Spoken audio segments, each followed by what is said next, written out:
Every fan of The Blacklist knows that the mortality rate in this series is high. Oh God, The Blacklist. It's, people are constantly dying on our show. Very different from this. The good old kill off a character move is often used whenever something happens with the actors in real life.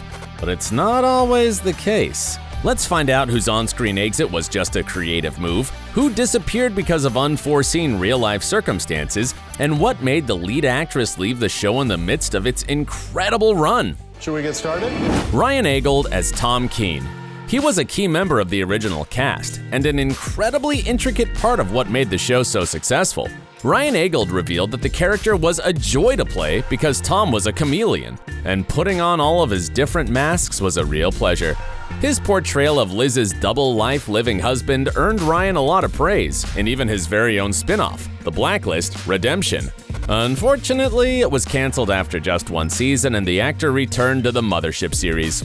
But eventually, Tom Keene was killed off. The showrunners confessed that, although it was very hard to do, Tom's death felt kind of inevitable. Sad and tragic, it created an enormous void for Liz and became an incredible catalyst for her further development. Ryan revealed that he learned of his character's fate at the start of the 5th season. Moreover, he felt ready for it. It was a lot of fun following the twists and turns of Tom, shared Eggold. At the same time, you do get hungry after a couple of years for new roles and new stories. So he thought it was a fitting ending for an incredible journey. By the way, Ryan Eggold took a memento from the set of The Blacklist, a pair of Tom's boots that he had worn for 4.5 years. After leaving a show full of action, the actor was looking for something different that was more grounded in reality. Have you ever had that experience where you finish the show and then it's like you lose a friend? You're like, what do I do now? So as his next project, he chose Spike Lee's movie called The Black Klansman. It was based on a true story about a cop who infiltrated the Ku Klux Klan in the 70s. Then Eggold found himself on another NBC show, the medical drama New Amsterdam. His character, Dr. Max Goodwin, is also based on a real-life person and his incredible life story. Last year, New Amsterdam secured a 3-season renewal, and in many respects it's because of Eggold's involvement in the project.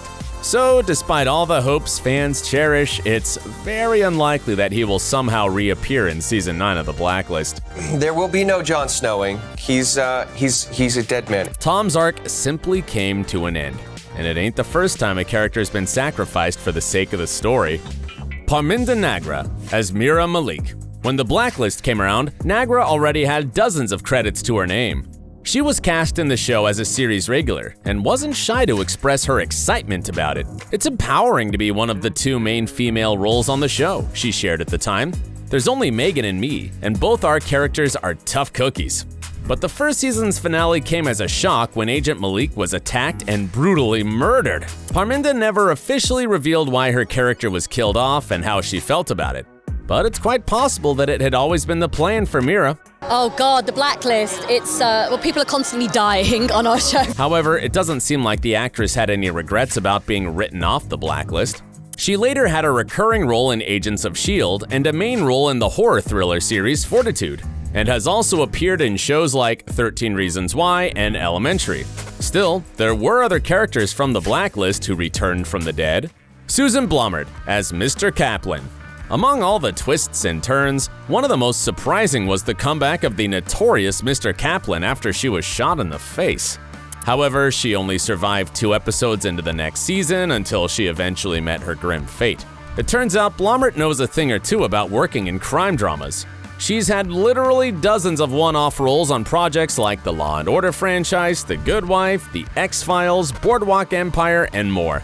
She even co-starred with James Spader before, on the show The Practice. But Blommaert admitted that she didn't know her badass character on The Blacklist would become so central.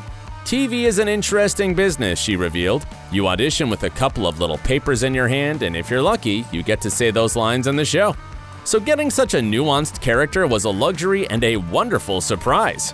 After leaving the show, Susan took on guest roles in the series Bull, Elementary, and Blue Bloods, and had a small part in the hit movie John Wick Chapter 3, Parabellum. Unfortunately, not all of the actors from The Blacklist had such an opportunity. Brian Dennehy as Dominique Wilkinson. Sadly, the role of Elizabeth Keene's grandfather became the last television role for the veteran actor. Brian Dennehy passed away last year of natural causes. He was 81, and his career in movies, TV, and the stage spanned nearly half a century. The Blacklist paid tribute to Dennehy with a special episode, which delved into Dom's backstory. He always played a pivotal role in the mythology of the show. At the time of Brian's passing, they were in the middle of season 7, where his central role was coming to a head. His knowledge of Red's truths was going to be sort of the engine of the whole story, so with a heavy heart, the showrunners decided to recast the character.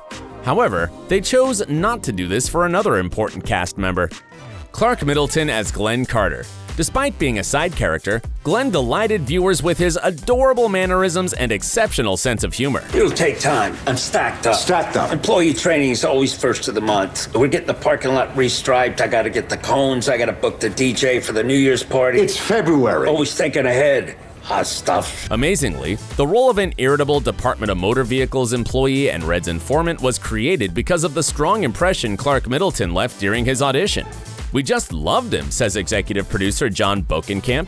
"His character started with our love of Clark and how great he is at what he does. So they created a role for the actor, which is the only time that has happened on the show." Clark appeared in 13 episodes of The Blacklist and would have definitely appeared in many more, but tragically, the actor died in late 2020. He was 63, and all his life he strove to convey the message that his juvenile rheumatoid arthritis was not a limitation.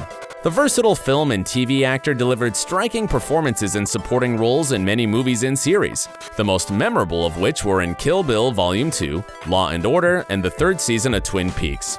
The creators of The Blacklist were initially hesitant to address the tragedy on the show, but later they decided to alter the script so that it offered a meaningful ending to Glenn's arc, and Season 8 kicked off with a bittersweet episode that paid tribute to the great actor.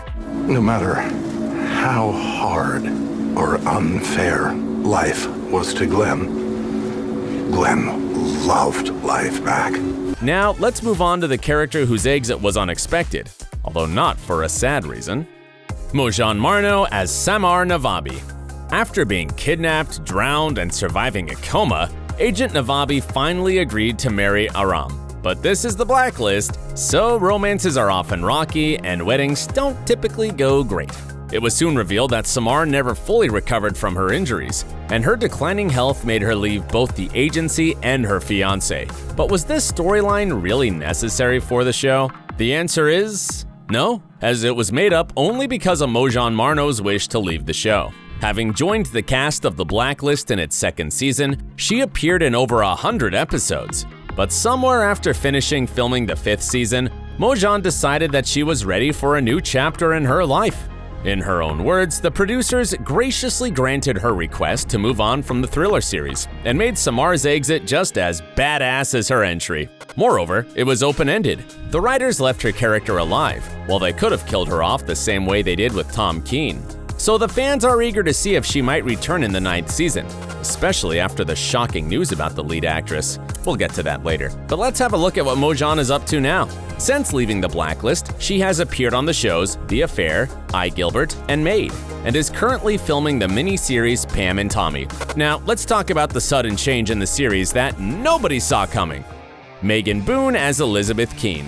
The news came right after the series was renewed for the 9th season, and it was the biggest blow for the fans.